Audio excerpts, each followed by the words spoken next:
नमस्कार प्रिय विद्यार्थियों, आप सभी का इस डिजिटल प्लेटफॉर्म पर स्वागत है, अभिनंदन है।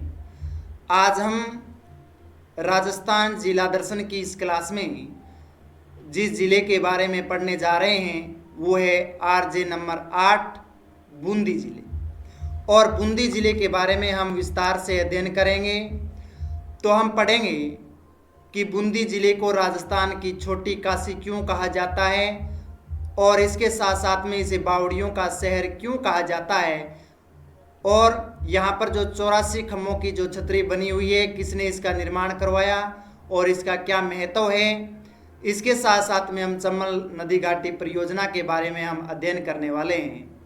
और बूंदी को धान का कटोरा क्यों कहा जाता है और इसका भौगोलिक और आर्थिक महत्व के बारे में हम बूंदी जिले के बारे में पढ़ेंगे। और राजस्थान का जो प्रथम सीमेंट का कारखाना जो बूंदी में स्थापित किया गया था उसके बारे में भी हम अध्ययन करने वाले हैं। इसके साथ साथ में प्रिय विद्यार्थियों, बूंदी जिले की चित्रकला शैली के बारे में हम विस्तार से अध्ययन करेंगे।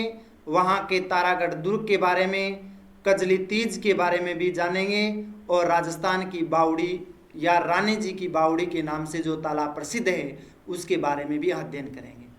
और अंत में मैं आपसे बूंदी जिले से बनने वाले बहुविकल्प क्वेश्चन आपके सामने पेश करूंगा। वो क्वेश्चन आपकी प्रतियोगी परीक्षा के लिए बहुत महत्वपूर्ण है।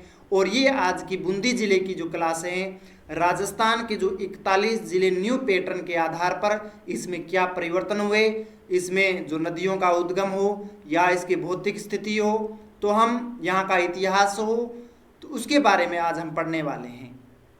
तो आज इस क्लास में आपके लिए बूंदी जिले से संबंधित सभी जो डाउट हैं उनका क्लियर होने वाले हैं।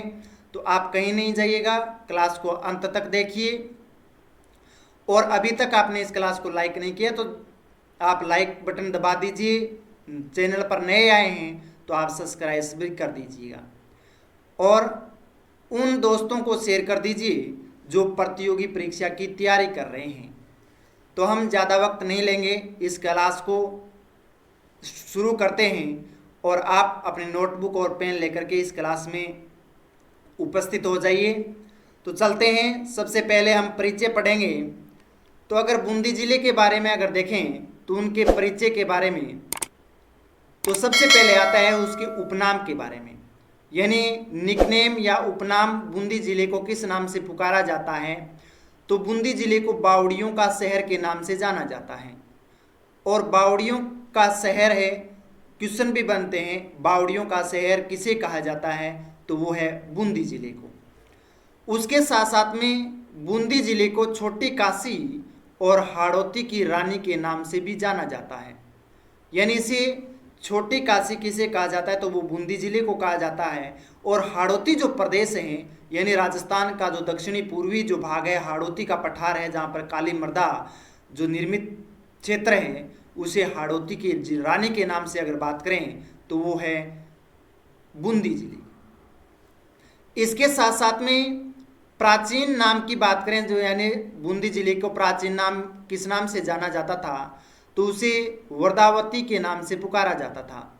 ये खजूरी और रणकपुर लेखों के अनुसार माना जाता है कि यानी या जो वर्तमान में हम बूंदी के नाम से पुकारते हैं बूंदी जिले को, उसे प्राचीन समय में वर्दावती के नाम से जाना जाता था। तो बूंदी के नाम से जो बूंदी में मिठास होता है, तो आज की इस क्लास में आपके लिए बहुत मिठास होगा और आप हंसते मुस्कुराते हुए इस क्लास को पूरा अटेंड कीजिए और आपके याद होंगे, कॉन्सेप्ट इसका क्लियर होगा। तो यानी उपनाम के बारे में देखें तो इसे बावड़ियों का शहर, छोटी काशी, हाड़ौती की रानी और प्राचीन नाम है वो वर्दावती के नाम से जाना जाता था। इसके साथ साथ में इसकी प्रसिद्धि का कारण अगर जाने तो इसकी प्रसिद्धि के जो कारण हैं, ये विश्व प्रसिद्ध भित्ति चित्रों के लिए जानी जाती है। यानी जो रंगीन चित्र बनाए जाते हैं और रंगीन चित्रों के लिए भित्ति जो चित्र हैं उनके लिए मुख्य बूंदी जिले को ही माना जाता है। और यहाँ की भित्ति चित्र है या चित्रकला है वो पूरे विश्व में महत्वपूर्ण मानी जाती है। प्रिय विद्यार्थियों, भारत की सबसे बड़ी रॉक पेंटिंग यानी भीमलत जो पेंटिंग के नाम से जाना जाता है, यानी रॉक पेंटिंग के नाम से जो जाना जाता है, जो भारत की सबसे बड़ी रॉक पेंटिंग है वो है बूंदी जिले की। इसके साथ साथ में इसे धान का कटोरा कहा जाता है, क्योंकि यहाँ पर जो बासमती जो चावल होते हैं उनका उत्पादन सर्वाधिक होता है, और उस बासमती चावल का विदेशों में भी, यानी अलग अलग देशों में अलग अलग कोने में इनका निर्यात भी किया जाता है। तो यानी बासमती जो चावल का उत्पादन सबसे ज़्यादा किया जाता है तो वो बूंदी जिले में किया जाता है, और बूंदी जिले में बासमती चावल अधिक पैदावार होने की वजह से इसे धान का कटोरा के नाम से जाना जाता है। अन्न का कटोरा श्री गंगानगर को कहते हैं, परंतु अगर धान के कटोरे की बात नाम आए तो वह बूंदी जिले को कहते हैं, याद रखना। इसके साथ साथ में अगर प्रशासनिक पहचान की बात करें, इसकी प्रशासनिक पहचान क्या है बूंदी जिले की, तो अगर इसके संभाग की बात करें किस संभाग में आता है, तो आता है कोटा संभाग में। तो ये कोटा संभाग के अंतर्गत आता है, और इसके जो शुभंकर जो माना गया है, किस पक्षी को माना गया वो है सुरखाब पक्षी को। जो आप देख रहे हैं ये है सुरखाब पक्षी, और इस सुरखाब पक्षी को है वो बूंदी जिले के शुभंकर के रूप में, यानी प्रतीक चिन्ह के रूप में माना गया है। यानी प्रतीक पक्षी के रूप में किसको माना है, वो माना है सुरखाबे पक्षी को। परिवहन कोड की बात करें, यानी यहाँ का परिवहन कोड क्या है, तो वो है 8 नंबर। और मैं परिवहन कोड के आधार पर, यानी आरजे नंबर के आधार पर आपकी क्लास है वो राजस्थान के 41 न्यू जिलों के पैटर्न के आधार पर मैं क्लास लेके आता हूँ। ये मेरी 8वीं क्लास है राजस्थान जिला दर्शन में। उससे पहले मैंने 7 क्लास करवाई है। आपने अभी तक उन क्लास को अटेंड नहीं किया है तो मैं उन सभी 7 जिलों की जो लिंक है वो इस डिस्क्रिप्शन में मिल जाएगी, वहाँ से आप उस क्लास को देख सकते हैं, अपने नोट से पूर्ण कर सकते हैं, जो प्रतियोगी परीक्षा के लिए बहुत महत्वपूर्ण है। इसके साथ साथ में रोमांचक या रोचक तथ्य की बात करें तो ये राजस्थान में स्त्री प्रथा का सर्वप्रथम गैर कानूनी रोक लगाने वाली रियासत थी, जो 1822 में जो खत्म की गई थी, यानी सती प्रथा। और सती प्रथा क्या होती है, एक कुप्रथा के नाम से पुकारा जाता है इसको। यानी सती प्रथा वो होती है जो पति की मृत्यु होने के बाद में जो उसकी पत्नी होती है उसको जीवित उस चिता के अंदर जलना पड़ता है अपने आप को, ठीक है ना, तो उसे सती प्रथा कहते हैं। तो यानी सबसे पहले जो सती प्रथा का गैर कानूनी या रोक लगाने वाली जो रियासत के नाम से जानी जाती है वो है बूंदी रियासत, और वो कब की गई थी, 1852 ईस्वी में। इसके साथ साथ में मुगलों की अधीनता स्वीकार करने वाले पहले जो राजा हुए थे वो थे राव सुरजनहाड़ा। तो राव सुरजनहाड़ा ने मुगलों की सबसे पहले है वो अधीनता स्वीकार की थी, यानी राव सुरजनहाड़ा ने ही मुगलों से यानी अकबर की अधीनता स्वीकार की थी, और अकबर का जो निर्देश होता था उन्हीं का वो पालन है वो करता था। तो यानी सबसे पहले जो मुगलों की अधीनता स्वीकार करने वाला शासक कौन था, तो वो बूंदी का था। क्या नाम था, राव सुरजनहाड़ा थे। तो ये था बूंदी जिले का परिचय के बारे में। अब हम सेकंड पढ़ते हैं, उनकी स्थापना और इतिहास क्या रहता है, यानी बूंदी जिले की स्थापना और स्थापना के साथ साथ में इसका इतिहास क्या है प्राचीन। तो पहले पढ़ते हैं स्थापना और संस्थापक के नाम से। अगर इनकी स्थापना और संस्थापक के नाम से पुकारा जाए तो इनकी स्थापना है वो 1241 ईस्वी में की गई थी, यानी बूंदी की जो क्षेत्र की जो स्थापना की गई थी वो 1241 ईस्वी में की गई थी। और इसके जो संस्थापक थे, यानी बूंदी जिले की स्थापना की थी, जो वो संस्थापक थे वो थे हाड़ा चौहान, राजवंश के राव देवासिंह ने। तो राव देवासिंह ने बूंदी क्षेत्र की स्थापना की थी कब, 1241 ईस्वी में। इसके साथ साथ में इन्होंने मीणा शासक जेता को हरा करके यहाँ हाड़ा वंश की नींव रखी थी, यानी हाड़ा चौहान का जो शासक था राव देवासिंह, और राव देवासिंह ने मीणा शासक था जेता, और जेता मीणा को हरा करके यहाँ पर सबसे पहले हाड़ा वंश की है वो नींव रखी थी। तो सबसे पहले जो शासक आया था वो कौन था, हाड़ा चौहान राजवंश का था राव देवसिंह चौहान। किसे पराजित किया था, जेता मीणा को पराजित किया था। उसके बाद में नामकरण और प्राचीन स्थिति की बात करें तो मीणा शासक बुंदा के नाम पर इसका नाम था, वो बूंदी पड़ा था। यानी मीणा शासक था बुंदा, और बुंदा के नाम पर ही इस क्षेत्र का नाम है वो अपभ्रंश के रूप में बूंदी है नाम में पड़ गया था। और यह हाड़ा वंश की प्रारंभिक राजधानी थी। क्या थी? हाड़ा वंश की जो प्रारंभिक या प्रथम जो राजधानी कहें तो वो बूंदी क्षेत्र को ही माना जाता है। तो हाड़ा राजवंश की प्रथम राजधानी किसे माना जाता है? बूंदी को माना जाता है। इसके साथ साथ में 1631 की अगर बात करें तो 1631 ईस्वी में मुगल सम्राट शाहजहां ने कोटा को बूंदी से अलग किया था। यानी 1631 का जो समय था उस समय मुगल सम्राट था शाहजहां, और शाहजहां ने कोटा, पहले ये कोटा के अंतर्गत थी, कोटा और बूंदी एक साथ में संयुक्त रूप में थी, फिर उन दोनों का विलय जो किया गया था वो था शाहजहां ने 1631 ईस्वी में किया गया था। तो ये आपके लिए नया है। तो 1631 ईस्वी में कोटा से जो बूंदी को अलग किया था वो शाहजहां ने किया था 1631 में। प्रमुख रियासती सिक्के की अगर बात करें, आपकी प्रतियोगी परीक्षा के लिए महत्वपूर्ण है, किस रियासत के सिक्के कहाँ बनते थे या कहाँ हैं, तो बूंदी में रामशाही सिक्के बूंदी में, कटार शाही बूंदी में, और चेहरे शाही जो ये सिक्के थे वो कहाँ थे? वो बूंदी क्षेत्र में स्थित थे। इसके साथ साथ में 11 सना और 11 सना भी बूंदी में ही स्थित था। तो यानी रामशाही, कटार शाही, चेहरे शाही और 11 सना जो ये रियासती सिक्के थे वो कहाँ के प्रसिद्ध है? बूंदी क्षेत्र के मौजूद हैं। इसके साथ साथ में ऐतिहासिक या इतिहास की दृष्टि की बात करें तो वहां पर एक डाबी कांड हुआ था।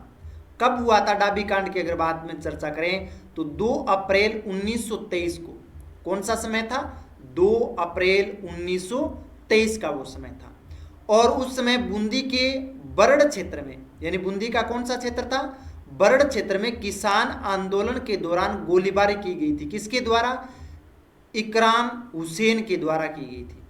तो इकराम हुसैन ने, यानी किसान आंदोलन शांतिपूर्वक ढंग से चल रहा था, 2 अप्रैल 1923 की बात है, बूंदी के बरड़ क्षेत्र में। उस समय इकराम हुसैन ने वहां पर गोलीबारी कर दी थी, और उस गोलीबारी में बहुत सारे किसानों की है वो मृत्यु हो गई थी। तो नानक भील और देवाराम गुर्जर झंडा गीत गाते हुए वहां पर शहीद भी हुए थे। तो ये दोनों याद रखने हैं इनको, नानक भील और देवाराम गुर्जर झंडा गीत गाते हुए किस आंदोलन में शहीद हुए थे? तो वो है डाबी कांड में। कहाँ हुआ था? बूंदी के बरड़ क्षेत्र में हुआ था। कब हुआ था? 2 अप्रैल 1923 को हुआ था। तो ये इसकी स्थापना और इतिहास था। अब हम जो थर्ड पॉइंट पढ़ते हैं वो है भौगोलिक स्थिति के बारे में। और अगर बूंदी जिले की भौगोलिक स्थिति की बात करें तो आप बूंदी की मैप में देख सकते हैं, ये बूंदी क्षेत्र है और इसे कोटा से अलग किया गया था। अक्षांश, देशांतर और क्षेत्रफल की बात करें तो अक्षांश है वो 25 डिग्री 26 मिनट उत्तरी अक्षांश में स्थित है, और देशांतर की बात करें 75 डिग्री 38 मिनट पूर्वी देशांतर पर स्थित है। कुल क्षेत्रफल की बात करें तो ये छोटा जिला है, 5550 वर्ग किलोमीटर क्षेत्र में ही ये जिला फैला हुआ है।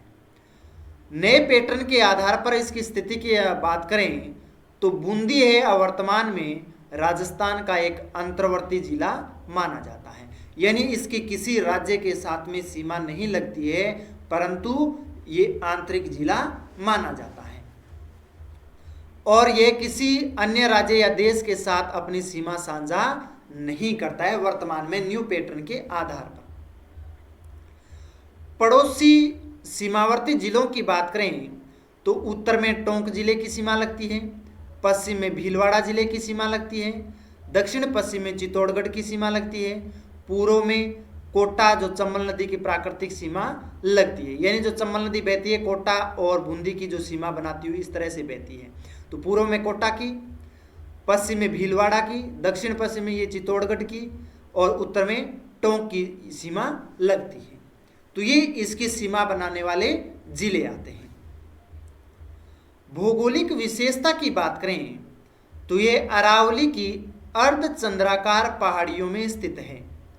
यानी अरावली की जो अर्धचंद्राकार आकृति में, जो आधा चांद की आकृति में जो पहाड़ियां बनी हुई है, इस तरह की जो पहाड़ियां बनी हुई है यहाँ पर, इस तरह से अर्धचंद्राकार रूप में, इस तरह से, तो इसे अर्धचंद्राकार पहाड़ियां कहती है। तो अर्धचंद्राकार पहाड़ियां कहाँ हैं? वो है बूंदी जिले में। और सबसे ऊंची चोटी की बात करें तो वो है सतूर, जो इसकी ऊंचाई 353 मीटर है। यानी जो अर्धचंद्राकार पहाड़ियां जो बूंदी जिले में हैं, इनकी सबसे ऊंची चोटी की बात करें तो वो संतूर है, जिसकी ऊंचाई 353 मीटर है। और यहाँ प्रसिद्ध आड़ावाल पर्वत भी स्थित है। तो आड़ावाल पर्वत कहाँ स्थित है? तो वह बूंदी जिले में। तो ये भौगोलिक स्थिति के बारे में आता है बूंदी जिले के बारे में। अब हम जो 4 पॉइंट है वो है नदियां और सिंचाई के बारे में। यानी बूंदी जिले की नदियां कौन सी है और नदियों के साथ साथ में यहाँ पर किस तरह की सिंचाई व्यवस्था है बूंदी में, तो उसके बारे में अगर देखें तो प्रमुख नदियां हैं वो है चंबल नदी। और चंबल नदी के बारे में अगर देखें तो ये कोटा और बूंदी की प्राकृतिक सीमा बनाती है। यानी एक तरफ कोटा और एक तरफ बूंदी है, और उस सीमा से होकर के जो प्राकृतिक सीमा बनाती है वो चंबल नदी है। तो चंबल नदी का जल है वो बूंदी में पेयजल के रूप में और सिंचाई व्यवस्था के लिए जल मुहैया करवाती है। इसके साथ साथ में मांगली नदी भी यहाँ पर है, और इस नदी पर प्रसिद्ध भीमलत जलप्रपात भी स्थित है। भीमलत जलप्रपात कौन सी नदी पर है? मांगली नदी पर है। किस जिले में है? बूंदी जिले में। तो याद रखना तीनों चीजें, मांगली नदी बूंदी जिले में प्रवाहित होती है। कौन सा जलप्रपात है? वो है भीमलत जलप्रपात। अन्य नदियों की बात करें जो छोटी नदियां हैं उसमें मेज, कुराल और घोड़ा पहाड़ पछाड़, ये नदियां भी यहाँ पर प्रवाहित होती हैं। तो अन्य नदियों में मेज, कुराल और घोड़ा पछाड़ है। तो 2 नदियां मुख्य है, चंबल और मांगली नदी। मांगली नदी पर क्या बना हुआ है? भीमलत जलप्रपात। कोटा और बूंदी की प्राकृतिक सीमा कौन सी नदी बनाती है? तो वो है चंबल नदी। अब हम पढ़ें तो प्रमुख झीलें और तालाब के बारे में। अगर प्रमुख झीलें और तालाब के बारे में बात करें तो यहाँ पर जेता सागर तालाब स्थित है, जो 13वीं सदी में जेताजी मीणा के द्वारा निर्मित करवाया गया था। तो यानी जेता सागर जो तालाब है जिसको बनाया गया था वो समय था 13वीं सदी में। किसने निर्माण करवाया था? वो करवाया था जेता मीणा ने। तो जेता मीणा ने इसका निर्माण है वो करवाया था। इसके साथ साथ में नवल सागर की अगर बात करें प्रिय विद्यार्थियों, तो नवल सागर जो तालाब है वह फूल सागर, यहाँ पर झीलें नवल सागर और फूल सागर दोनों झीलें बूंदी जिले में ही स्थित हैं। कनक सागर की अगर बात करें तो ये पक्षी अभ्यारण्य के रूप में अत्यंत प्रसिद्ध माना जाता है। तो यहाँ पर इसके पास में कनक सागर के पास में क्या है? एक पक्षी अभ्यारण्य है जो यहाँ की दृष्टि से बहुत महत्वपूर्ण माना जाता है। तो 3 है, जेता सागर, नवल सागर और कनक सागर, और एक है फूल सागर, ये तालाब और झीलें। अगर यहाँ की चंबल घाटी परियोजना की बात करें तो यहाँ पर जवाहर सागर बांध जो बनाया गया है वह बूंदी के बोरवास गांव में है, और जवाहर सागर बांध है वो चंबल नदी पर बनाया गया है, और चंबल नदी पर ये बांध मौजूद है जो बूंदी जिले में है, जिसका नाम है जवाहर सागर बांध। और चंबल नदी पर 4 बांध बने हुए हैं, राणा प्रताप सागर बांध, जवाहर सागर बांध, गांधी बजाज सागर बांध जो मध्य प्रदेश में है, और कोटा बैराज, ये 4 बांध है। उसमें से जवाहर सागर जो बांध है वो बूंदी जिले में है चंबल नदी पर। अगर यहाँ की विद्युत क्षमता उत्पादन की बात करें तो वो है 99 मेगावाट, और यह राजस्थान और मध्य प्रदेश की 50-50% की संयुक्त परियोजना माना जाता है। यानी इस परियोजना में 50% जो हिस्सा है वो मध्य प्रदेश का है, और 50% जो हिस्सा है वो है राजस्थान का। तो इस परियोजना में दोनों राज्यों का आधा आधा हिस्सा है, 50-50% है। सिंचाई व पेयजल की अगर बात करें तो यहाँ पर गरदड़ा सिंचाई परियोजना स्थित है जो छाजा नदी पर स्थित है। यानी गरदड़ा सिंचाई परियोजना किस जिले में है? बूंदी जिले में। किस नदी पर है? तो वह छाजा नदी पर बनी हुई है। अन्य अगर बात करें परियोजना में गुडा, चाकण, पेबलपुरा, सिंचाई परियोजनाएं स्थित हैं। तो बूंदी जिले में अन्य परियोजना गुडा परियोजना कहाँ है? बूंदी में। चाकण परियोजना कहाँ है? बूंदी जिले में। पेबलपुरा परियोजना कहाँ है? बूंदी जिले में, जो सिंचाई परियोजना के रूप में जानी जाती है। और हाड़ौती क्षेत्र में इसे पानी की प्रचुरता के लिए जाना जाता है। तो यानी हाड़ौती क्षेत्र में यहाँ के जल है वो उपलब्ध करवाती है प्रचुर मात्रा में, सिंचाई के लिए हो या फिर पेयजल के लिए हो। अब हम 5 नंबर पढ़ते हैं कृषि और फसलों के बारे में। कृषि और फसलों के बारे में अगर देखें तो इसे धान का कटोरा कहा जाता है। क्यों कहा जाता है धान का कटोरा? क्योंकि बूंदी जो जिला है वो राजस्थान में धान यानी चावल और चावल का सबसे बड़ा उत्पादक जिला माना जाता है। तो धान यानी चावल का सबसे बड़ा उत्पादक ये जिला माना जाता है। और आप देख सकते हैं इस तरह के धान चावल की कृषि होती है। और यहाँ से प्रतिवर्ष लगभग 1400 करोड़ रुपए का बासमती जो चावल है, जो सबसे बड़ा और अच्छी क्वालिटी का जो चावल माना जाता है बासमती चावल, वो खाड़ी देशों में निर्यात होता है।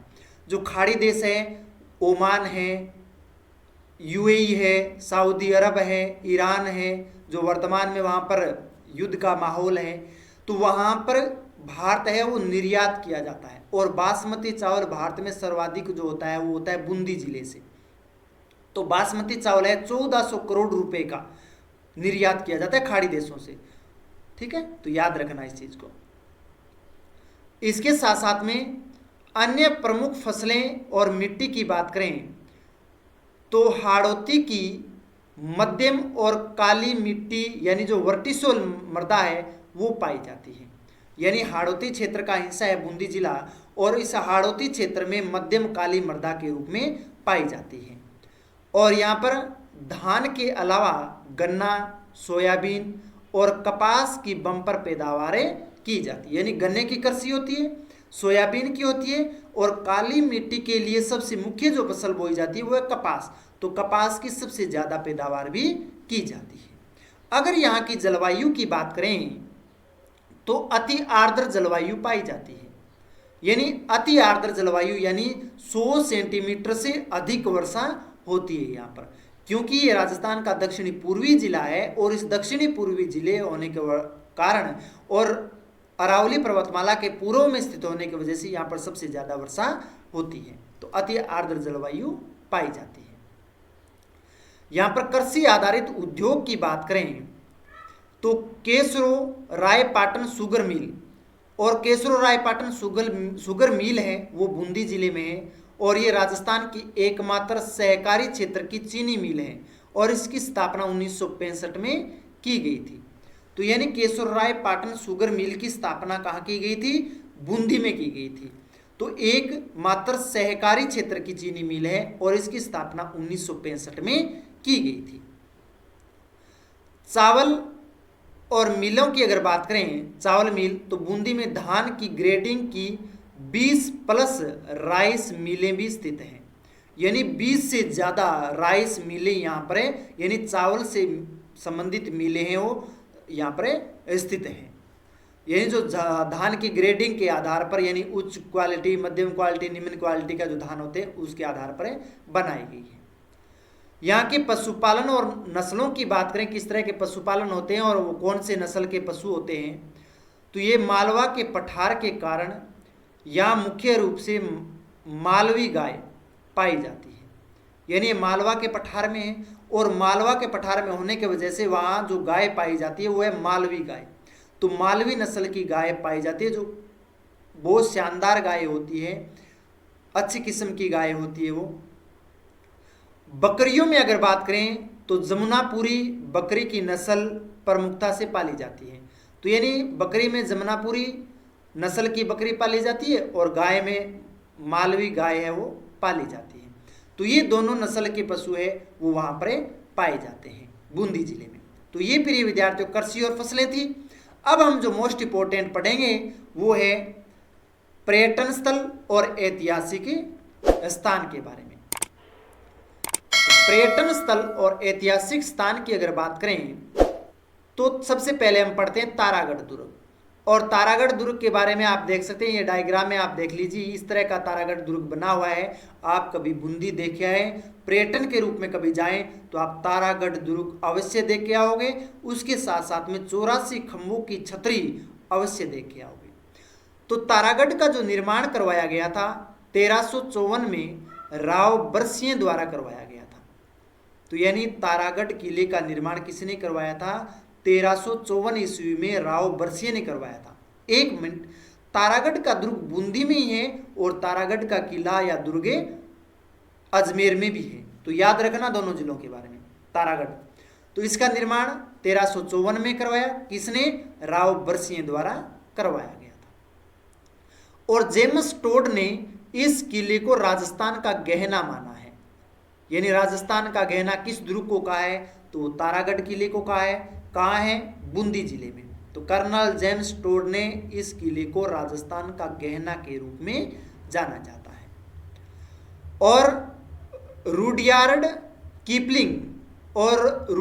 कीपलिंग थे, उन्होंने इस दुर्ग को भूत प्रेतों द्वारा निर्मित हुआ लगता है। यानी इसमें जब प्रवेश करते हैं तो ये किला अपने आप में एक डरावना महसूस होता है। जब इसमें प्रवेश के लिए हम जाते हैं तो अकेला नहीं जाया जा सकता है। यानी इस तरह से डरावना, इसी तरह की ये कलाकारी से बना हुआ है। इसलिए रुडयार्ड कीपलिंग जो थे इतिहासकार, उन्होंने इस दुर्ग को भूत प्रेतों द्वारा निर्मित हुआ इस तरह से उन्होंने बताया था। तो याद रखना, भूत प्रेतों से द्वारा निर्मित किला किसने बताया था? रुडयार्ड कीपलिंग ने। किस किले को बताया? तारागढ़ को। कहाँ है? बूंदी जिले में। यहाँ पर विशाल गर्भ गुंजन तोप भी रखी गई है। यानी गर्भ गुंजन जो तोप है वो भी यहाँ पर रखी हुई है। बहुत बड़ी तोप है जो दुश्मनों के लिए दांत खट्टे कर देती है। तो विशाल तोप है। इसके साथ साथ में 84 खंभों की छतरी आप ये देख रहे हैं डायग्राम में। इसमें जो ये आप देख रहे हैं ये 84 खंभे हैं और इसलिए इस छतरी को कहते हैं 84 खंभों की छतरी। और इसका निर्माण क्यों और कैसे हुआ? तो 1684 ईस्वी में राव अनिरुद्ध सिंह द्वारा दा भाई देवा की याद में करवाया था। यानी दा भाई देवा की याद में राव अनिरुद्ध सिंह ने यहाँ पर 84 खंभों की छतरी का निर्माण करवाया गया था 1684 में। तो 1684 वो सन था, इसलिए उन्होंने 84 खंभों की छतरी का निर्माण करवाया था। और इसमें 1600 कोने और 84 खंभे हैं। यानी जो कोने हैं वो कितने हैं? 1600 कोने बने हुए हैं। और 1600 कोने के साथ साथ में यहाँ पर 84 खंभे हैं। इसके मध्य में एक विशाल शिवालिंग भी स्थापित किया गया है। यानी शिवालिंग आप जानते हो, जो शिवरात्रि पर हम जो पूजा अर्चना करते हैं, शिव का शिवालिंग होता है, वो उस 84 खंभों की छतरी के मध्य में स्थित है। उसके साथ साथ में प्रमुख बावड़ियों की बात करें तो यहाँ पर रानी जी की बावड़ी भी स्थित है। और रानी जी की जो बावड़ी है वो बावड़ियों का सिरमौर कहा जाता है। यानी बावड़ियों का मुख्य या सर्वोसर्वा माना जाता है रानी जी की बावड़ी को। और इसका जो निर्माण करवाया गया था वो राव अनिरुद्ध सिंह जी की रानी नाथावती के द्वारा करवाया था। यानी राव अनिरुद्ध सिंह जी की पत्नी थी जिसका नाम था नाथावती, और नाथावती ने इस बावड़ी का निर्माण करवाया था, इसलिए इसे रानी जी की बावड़ी के नाम से जाना जाता है। अन्य की अगर बात करें तो यहाँ पर अनारकली की बावड़ी भी स्थित है, दा भाई कुंड भी स्थित है जो उल्टे पिरामिड के रूप में जाना जाता है। यानी उल्टे पिरामिड की आकृति में ये बना हुआ है आकार का। तो यानी अनारकली की बावड़ी और दा भाई कुंड के नाम से भी जाना जाता है जो उल्टे पिरामिड के रूप में है, तो वो है बूंदी जिले में। इसके साथ साथ में सभ्यता व शैल चित्र की बात करें तो अगर देखें सभ्यता और शैल चित्र के बारे में तो ये गर्दड़ा और भारत की पहली बर्ड राइडर यानी रॉक पेंटिंग यानी पक्षी पर सवार मानव छाजा नदी के किनारे बनाई गई है। तो यानी गर्दड़ा भारत की पहली यानी बर्ड राइडर यानी जिसे रॉक पेंटिंग के नाम से जाना है, बर्ड राइडर रॉक पेंटिंग के नाम से जो जाना जाता है, जो पक्षी पर एक आदमी है, वो मानव है, वो सवारी कर रहा है, उस तरह का चित्र वो बनाया गया है। वो किस नदी के किनारे? वो बनाया गया है छाजा नदी के किनारे बनाया गया है। तो ये चित्रशैली भी बनाई गई है। इसके बाद में भीमलत, और भीमलत है वो विश्व की सबसे बड़ी रॉक पेंटिंग श्रृंखला, यानी दुर्लभ हरे रंग का प्रयोग इसमें किया गया है। तो यानी विश्व की सबसे बड़ी रॉक पेंटिंग के नाम से जो जानी जाती है श्रृंखला के रूप में, वो जिसमें कलाकारी की गई और रंग भरा गया है, वो दुर्लभ हरे रंग का प्रयोग किया गया है। तो ये थी प्रिय विद्यार्थियों पर्यटन स्थल और ऐतिहासिक स्थान के बारे में। अब हम पढ़ते हैं मंदिर और धार्मिक स्थलों के बारे में। अगर यहाँ के मंदिर और धार्मिक स्थल की अगर चर्चा करें तो यहाँ पर केशवराय मंदिर भी स्थित है, जिसे केशवराय पाटन के नाम से जाना जाता है। और ये मंदिर चम्बल नदी के तट पर स्थित भगवान श्री कृष्ण विष्णु का भव्य मंदिर है। यानी कृष्ण और विष्णु का भव्य मंदिर है, जो आपको यहाँ पर मैंने डायग्राम के रूप में दिखाया है। तो यहाँ पर आप दर्शन कर सकते हैं, क्योंकि आप बूंदी कभी जाओ तो आप देख के आना, इस तरह का आपको वहाँ पर श्री कृष्ण भगवान का और विष्णु भगवान का मंदिर है वो मिलेगा चम्बल नदी के तट पर। बहुत मुख्य मंदिर है, बहुत शानदार है, आप दर्शन जरूर करके आओगे। हाँ ठीक है ना। तो कभी कंजूस मत बनना, ये उम्र ऐसे ही गुजर रही है, गुजरती रहेगी, परंतु आप एक बार राजस्थान का भ्रमण अवश्य करना। यहाँ पर वो राजस्थान की भूमि है, उन स्वतंत्रता सेनानियों की वो भूमि है, वो उन शासकों, उन राजाओं की भूमि है जिन्होंने कभी अपना मस्तक किसी दूसरे के सामने कभी नहीं झुकाया, कभी अपनी पगड़ी को किसी के आगे नहीं रखा। वो मर्यादा और वो बलिदानी थे। इसलिए आप उनके जो क्षेत्र हैं अलग अलग, आप चित्तौड़गढ़ जाइए, बूंदी जाइए, बीकानेर जाइए, आप उन किलों को देखिए तो आपने आप में एक महसूस होगा कि उस समय वो इंसान भी यहाँ पर रहते थे, इस राजस्थान की इस मरुभूमि में निवास करते थे। अगर इसके निर्माण की बात करें इस केसरराय मंदिर की, तो इसका निर्माण 1641 ईस्वी में बूंदी के राजा राव शत्रुसाल ने करवाया था। तो यानी केशवराय मंदिर का जो निर्माण करवाया था, विष्णु और कृष्ण जी का जो मंदिर है 1641 में, उस समय बूंदी का शासक था राव शत्रुसाल, और राव शत्रुसाल ने ही इस किले का निर्माण करवाया था। और यह मंदिर 4 पीढ़ियों में बनकर तैयार हुआ था। यानी इसमें उन राजाओं की 4 पीढ़ियां चली गई थी, और ये 4 पीढ़ियों के बाद में बन करके तैयार हुआ था। तो देख सकते हैं आप कितना भव्य मंदिर हुआ होगा ये, यानी लगभग 200-300 वर्ष इसमें बनाने में लगा था। इसके साथ साथ में बिजासन माता का मंदिर, इंद्रगढ़ जिसे बोलते हैं, तो इसे इंद्रगढ़ माता का मंदिर भी कहा जाता है। बिजासन माता का मंदिर वो बूंदी में है। तो इंद्रगढ़ मंदिर कहाँ है, या इंद्रगढ़ माता का मंदिर जिसे बिजासन माता का मंदिर के नाम से जाना जाता है, तो वो है बूंदी जिले में। और हाड़ौती क्षेत्र में लोगों की इस मंदिर में गहरी धार्मिक आस्था भी है। यानी जो हाड़ौती क्षेत्र में जो निवास करते हैं लोग, उनकी जो धार्मिक आस्था की बात करें तो बिजासन जो माता का जो मंदिर है उसमें बहुत आस्था है। और यह मंदिर पहाड़ियों के बीच में एक तीर्थ स्थल भी माना जाता है। तो यहाँ पर उस जो वहाँ पर निवास करने वाले जो लोग हैं, वहाँ पर उन पहाड़ियों के बीच में ये मंदिर बना हुआ है, और एक वो तीर्थ स्थल के रूप में जाना जाता है। इसके साथ साथ में बाबा मीर साहब की दरगाह भी स्थित है। तो बाबा मीर साहब की दरगाह कहाँ है, तो वह बूंदी जिले में। और बूंदी शहर में एक ऊंची पहाड़ी पर स्थित एक अनूठी दरगाह मानी जाती है। तो यानी बूंदी शहर में एक बहुत ऊंची पहाड़ी पर ये दरगाह है, जिसे बाबा पीर साहब की दरगाह के नाम से जाना जाता है। और सामान्यतः यानी मस्जिद या दरगाहों में 4 मीनारें होती है, लेकिन इस ऐतिहासिक दरगाह में 5 मीनारें हैं।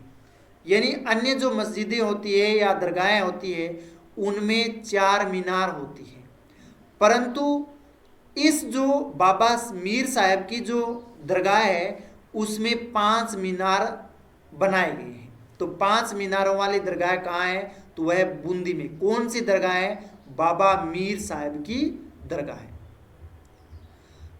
बांसी दुगारी। तो बांसी दुगारी कहाँ है? और बांसी दुगारी की बात करें तो यह प्रसिद्ध यहाँ का लोक देवता पीर तेजाजी महाराज की कर्मस्थली भी रही है। तो यानी बांसी दुगारी जो क्षेत्र है वो प्रसिद्ध जो लोक देवता माना जाता है, जिसका नाम है वीर तेजाजी महाराज। और वीर तेजाजी महाराज की जो कर्मस्थली मानी गई है वो है बांसी दुगारी में। उन्होंने जो भी कार्य किए हैं कर्मस्थली के रूप में, वो बांसी दुगारी को ही माना गया है। और यहाँ तेजाजी का एक पवित्र सरोवर भी बनाया गया है और प्राचीन थान यानी मंदिर भी बांसी दुगारी बूंदी में बनाया गया है। तो बांसी दुगारी यहाँ पर पवित्र सरोवर भी है, तालाब भी है, और उसके साथ साथ में यहाँ पर प्राचीन जो थान या जिसे मंदिर बोलते हैं वो भी यहाँ पर बनाया गया है। तो तेजाजी की कर्मस्थली कौन सी मानी गई है? बांसी दुगारी बूंदी को माना गया है। अब हम पढ़ते हैं मेले और संस्कृति के बारे में। प्रिय विद्यार्थियों, अगर मेले और संस्कृति के बारे में अगर चर्चा करें बूंदी जिले की, तो यहाँ पर कजली तीज का मेला भी बूंदी जिले में ही पड़ता है। और कजली तीज के उपनाम की बात करें तो इसे सातुड़ी तीज, बड़ी तीज, बूढ़ी तीज के नाम से जाना जाता है। जो यानी सातुड़ी तीज आती है उसमें घरों में सातू बनाए जाते हैं। कभी खाए होंगे, नहीं खाए हैं तो बनवा लेना घर से। आपने मम्मी को, माँ को, दादी जी को बोलना, वो आपको बना के देगी, वो जानती है। तो सातुड़ी जो तीज आती है उसे कजली तीज बोलते हैं, इसे बड़ी तीज बोलते हैं, इसे बूढ़ी तीज बोलते हैं। तो उस समय घरों में सातू बनाए जाते हैं। तो ये कजली तीज है वो कहाँ की प्रसिद्ध है? तो वो है बूंदी जिले की। और अगर यहाँ की तिथि की बात करें कब आती है, तो भाद्रपद कृष्ण की तृतीया को आती है। कृष्ण पक्ष की जो तृतीया होती है भाद्र माह में, जो उस समय ये कजली तीज मनाई जाती है। अगर इतिहास की बात करें कजली तीज के बारे में, तो राजा बलवंत सिंह इस तीज माता की मूर्ति को जयपुर से लूट कर लाए थे। कौन लेके आए थे? अगर इतिहास की बात करें कजली माता के बारे में, तो इसका इतिहास रहा है कि यहाँ का जो शासक था बूंदी क्षेत्र का, राजा बलवंत सिंह, और राजा बलवंत सिंह जी थे वो तीज माता की जो प्रतिमा थी, मूर्ति थी, वो जयपुर से लूट करके लेके आए थे। ठीक है, और ला करके बूंदी में स्थापित कर दी थी। अगर बूंदी की चित्रकला शैली की अगर बात करें, तो सवर्ण कला की अगर बात करें तो राव उमेद सिंह का शासनकाल भी यहाँ से माना जाता है। तो सवर्ण काल में राव उमेद सिंह का यहाँ शासनकाल रहा है। सवर्ण काल की बात करें तो उमेद सिंह का इस बूंदी क्षेत्र के लिए प्रमुख योगदान माना जाता है। वो किस लिए? चित्रशैली के लिए। तो यानी चित्रशैली के रूप में इसका सवर्ण काल माना जाए तो वो उमेद सिंह जी का काल माना जाता है। और इसे पशु पक्षियों की शैली माना जाता है, यानी पशु पक्षियों की जो चित्रशैली के रूप में जाना जाए तो बूंदी चित्रकला को माना जाता है। और यहाँ पर प्रमुख चित्र जो मिले हैं वो बारिश में नाचता हुआ मोर और शेर व बब्बर शेर एक साथ चित्र बनाए गए हैं। यानी बारिश का जो मौसम होता है, बारिश हो रही है, उस समय जो मोर है वो नृत्य कर रहा है, उसके जो चित्र हैं वो बूंदी चित्रशैली में माना गया है। तो कुछ क्वेश्चन पूछे जाते हैं, नाचते हुए, वर्षा में नाचते हुए मोर है वो किस चित्रशैली की पहचान है? तो वो है बूंदी चित्रशैली की। और यहाँ पर शेर और बब्बर शेर यानी बड़ा शेर एक साथ जो चित्र दिखाए गए हैं वो बूंदी चित्रशैली में ही है। रंगीन चित्रकला की अगर बात करें तो इसे भित्ति चित्रों का सवर्ण या सवर्ग कहा जाता है। यानी भित्ति चित्रों के रूप में अगर बात करें तो वो इस चित्रकला का सवर्ग माना जाता है। और इसका निर्माण कब हुआ? राजा उमेद सिंह ने राजमहल के भीतरे करवाया था, इसलिए इसे भित्ति चित्र के नाम से जाना जाता है। यानी राजा उमेद सिंह ने अपने महल के, राजमहल के अंदर इसका निर्माण है या इस चित्रकला का आयोजन किया था। और यहाँ पर चित्र आज भी जीवंत और चटक है, यानी आज भी अगर देखें तो वहाँ पर ये चित्र है वो मौजूद है। वहाँ आप जाओगे तो तारागढ़ दुर्ग में मौजूद है। प्रमुख सांस्कृतिक महत्व की बात करें तो बूंदी जो महोत्सव है वो प्रतिवर्ष 24 जून को, जो बूंदी की जो स्थापना हुई थी 24 जून को, उस समय बूंदी महोत्सव मनाया जाता है बड़े धूमधाम से और उत्साह के साथ। और इसमें राजस्थानी लोक संस्कृति, हस्तशिल्प और पर्यटन का एक अनूठा संगम भी है। यानी यहाँ की लोक संस्कृति के बारे में, राजस्थानी संस्कृति के बारे में, हस्तशिल्प कला के रूप में, और पर्यटन, यहाँ पर विदेशों से पर्यटन भी इस बूंदी महोत्सव को देखने के लिए आते हैं। तो ये अपने आप में बहुत महत्वपूर्ण है। ये थी मेले और संस्कृति के बारे में। प्रिय विद्यार्थियों, अब मैं वो आपसे 5 क्वेश्चन पूछूंगा। आपने ये क्लास एकाग्रता के साथ में और रुचि के साथ में लगाई है, तो आप उन 5 क्वेश्चनों के आपका लेवल चेक करने के लिए वो लास्ट में लेके आता हूँ कि आपने किस तरह से क्लास है वो देखिए। तो आपको वो क्लास है, आपने अगर सही आंसर दिए तो आपने बहुत अच्छी तरह से क्लास को मेंटेन किया और लगाइए, और आपने नोट्स भी बनाए हैं। और अगर क्वेश्चन गलत हो रहे हैं तो निराश मत होइए, एक बार रिवीजन कर लीजिए, दूसरी बार देखिए, आपके आसानी से समझ में आ जाएगा। तो चलते हैं वो क्वेश्चनों के बारे में 5। तो पहला क्वेश्चन है, बूंदी को हाड़ौती की रानी कहा जाता है। इस रियासत को कोटा से किस मुगल सम्राट ने अलग किया था? तो आप आंसर बता सकते हैं, आपके सामने भी है। सांझा ने करवाया था 1631 में, और उसमें माधो सिंह को कोटा है वो दे दिया था, और सांझा ने बूंदी को अलग कर दिया था। तो 1631 में। क्वेश्चन नंबर 2 है, राजस्थान का प्रथम सीमेंट कारखाना 1915 में स्थापित किया गया था। तो कहाँ? वो था लाखेरी, बूंदी में। तो लाखेरी बूंदी में एसीसी सीमेंट है वो स्थापित किया गया था। क्वेश्चन नंबर 3 है, देश की प्रथम बर्ड राइटर रॉक पेंटिंग यानी पक्षी प्रसवार मानव किस स्थान से प्राप्त हुई है? तो वो है गरदड़ा, बूंदी, यानी छाजा नदी के किनारे। क्वेश्चन नंबर 4 है, बूंदी प्रजामंडल की स्थापना किसने और कब की थी? तो वो है श्री कांतिलाल जी ने। कब? 1931 में। तो श्री कांतिलाल जी ने की थी कब? 1931 में की थी। क्वेश्चन नंबर 5 है, राजस्थान में सती प्रथा पर सर्वप्रथम गैर कानूनी रोक किस रियासत ने लगाई थी? बहुत महत्वपूर्ण क्वेश्चन है ये। तो वो है बूंदी रियासत ने 1822 ईस्वी में। तो ये आपके लिए 5 क्वेश्चन थे। मैं आशा करता हूँ ये क्लास आपके समझ में आई है, और आसान शब्दों में मैं ये क्वेश्चन आपके सामने लेके आया। इसी आशा के साथ में आप ज़्यादा से ज़्यादा शेयर कीजिए, कमेंट कीजिए, और लाइक बटन आप अवश्य प्रेस कीजिए। चैनल पर नए हैं सब्सक्राइब जरूर कर दीजिए। शाम 7:30 बजे रेगुलरली मेरी क्लास हर दिन आती है। इसी आशा के साथ सभी विद्यार्थियों का तहे दिल से धन्यवाद। जय हिंद, जय भारत, बहुत बहुत धन्यवाद।